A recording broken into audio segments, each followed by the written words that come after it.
Hi everybody! In this video I am going to be showing how to make a second cat, and this time the hole is vertical, up and down with the cat's body. And it's a very simple cat. It doesn't have feet or front legs or anything like that, and you can always add those to your cat if you wish.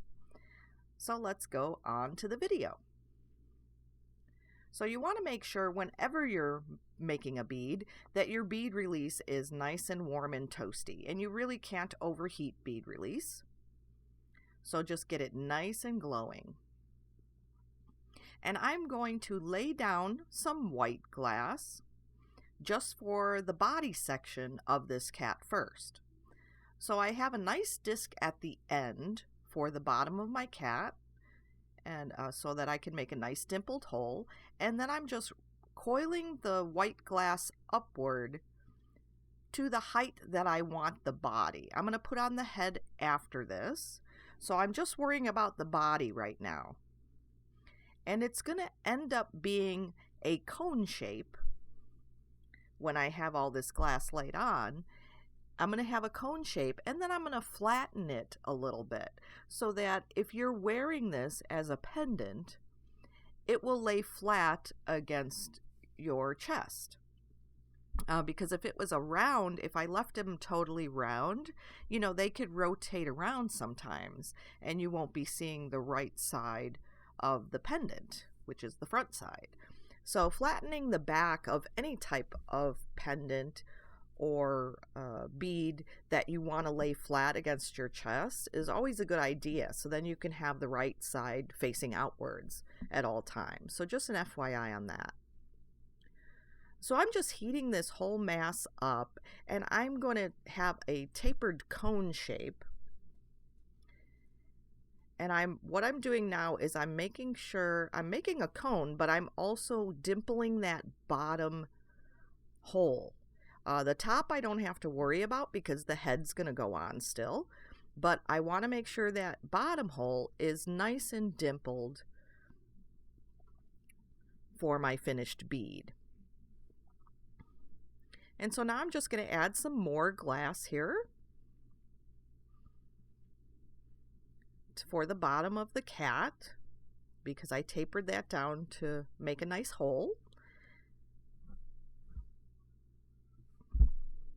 And I'm just going to melt that in.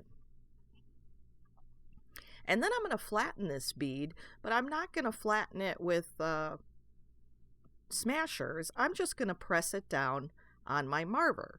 So you can flatten that way also.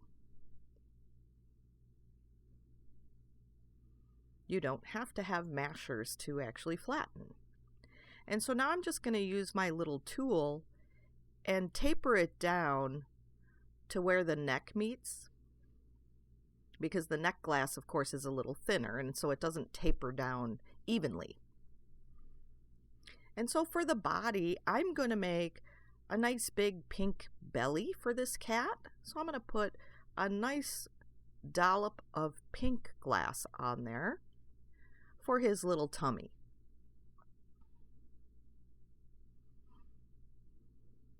And then I'm going to put some spots of the brown glass, just like I did on my last cat. I'm going to just put random like little squiggles, you know, big dots, small dots, just so that they're just random shapes and random dots that would be on any animal. And you can also do this like for a cow or what have you. And so just like on my last cat, I'm going to help with a tool just smashing down those dots so I can keep my little teardrop body shape as I go and the glass doesn't try to all round out on me. So I'm just helping it along with a tool. You don't have to do this. You can just melt it in and then reshape after it's all melted in. But I'm just trying not to have it distort at all.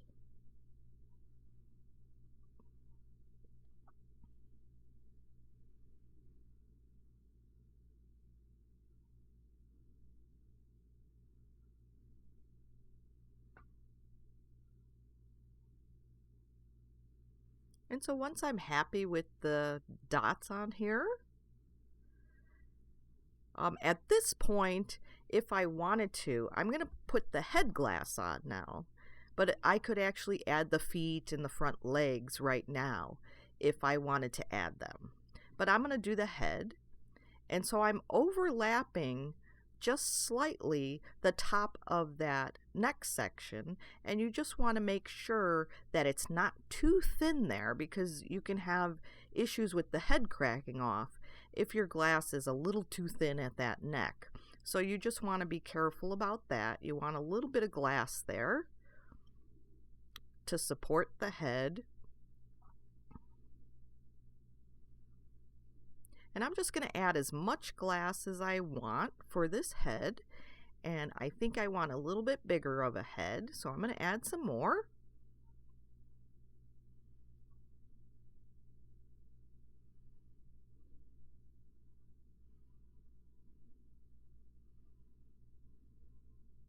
And make sure you keep the body warm. You always want to go back and heat the rest of the bead.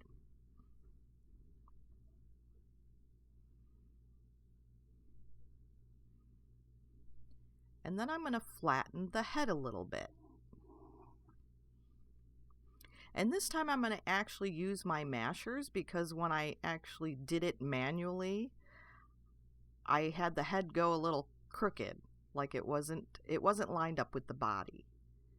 And so I'm going to look straight down at it and flatten it to make sure it's in line with the body and it's not offset.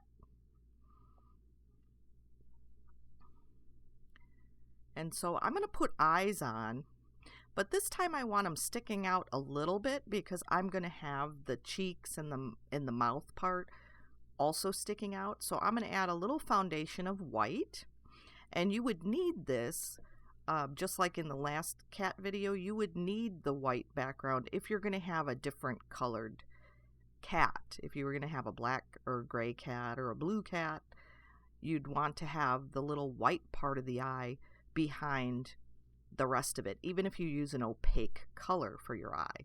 But in this case, I'm using transparent green, just like on my last kitty video. I'm going to taper it down so I have a little bit of a point. So I only use a little bit of glass. And if it's too difficult for you to use it from a full rod, to make a small pinpoint of glass from a full rod, you can always pull down stringers.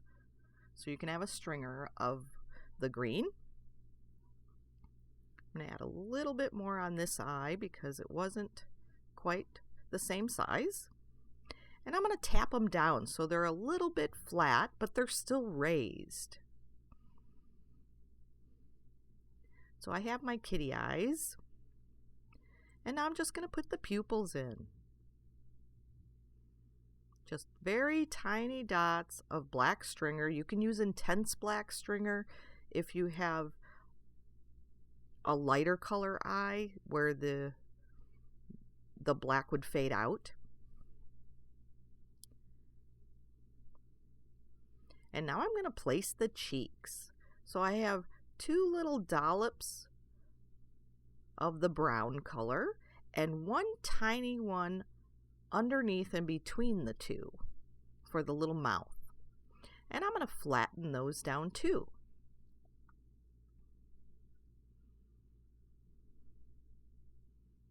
And I need a smaller tool so I can reach in and get each dot individually to flatten. And when you're flattening these, if you find one's a little bit crooked, you can push it over to one side or another to straighten it out. And so I noticed that, I'm going to place some brown on here, and I noticed that some of my brown on my body actually was fading. So I'm going to actually fix that a little bit later. But now for the nose. I'm placing the nose right between those 2 dots on top and between the 2 dots of the cheeks.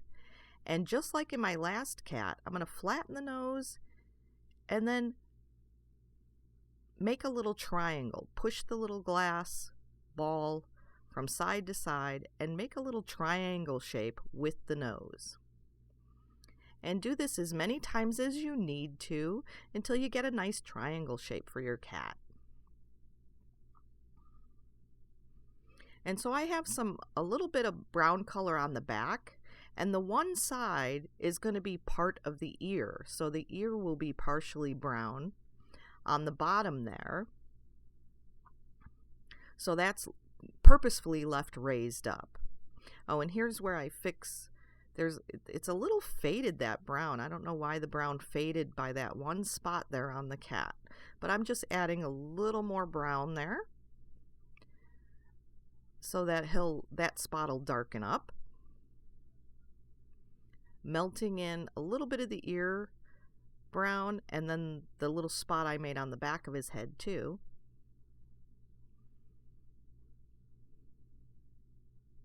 And now I'm going to place the ear glass. And just like last time, I put more than's needed because I pull them out. And so I'm going to be removing some of the glass. So I always put more glass than is needed for each ear. And on the other side of the ear, I'm going to put brown at the tip. So one will have brown glass on the bottom of the ear, and the other one will have it at the tip. And now I'm going to put pink in there, right on the front near the head, little pink dots for the inner ear part.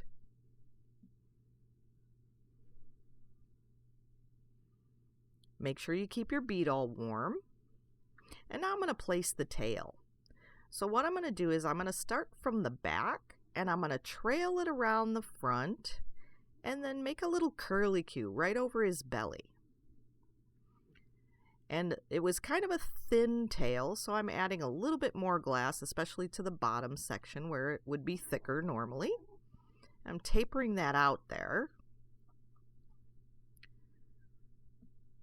And I want to melt that in fairly well so it's all nice and melded in, and more so on the back of the cat, so it's like growing out of, the tail's growing out of his body. So of course you want to melt it more at the back side.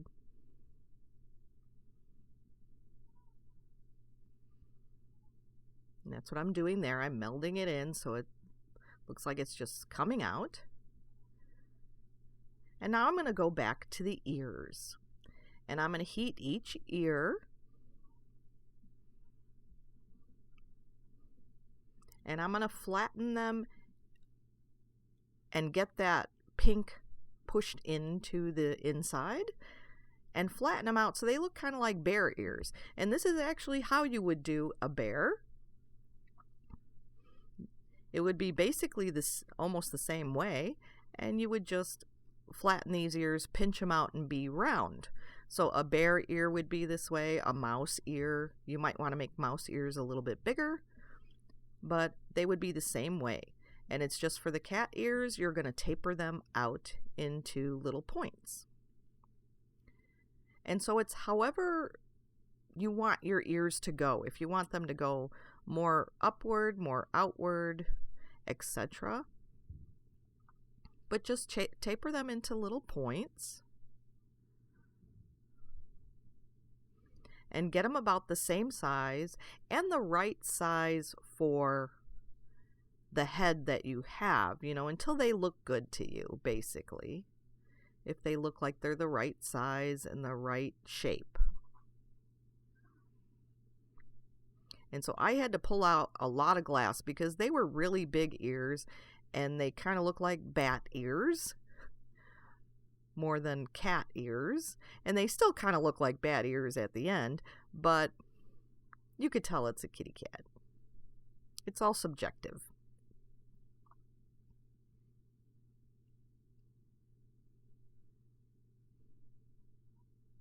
So just taper it out until you want it, and there is the finished kitty cat. I hope you enjoyed this video. Thanks for watching.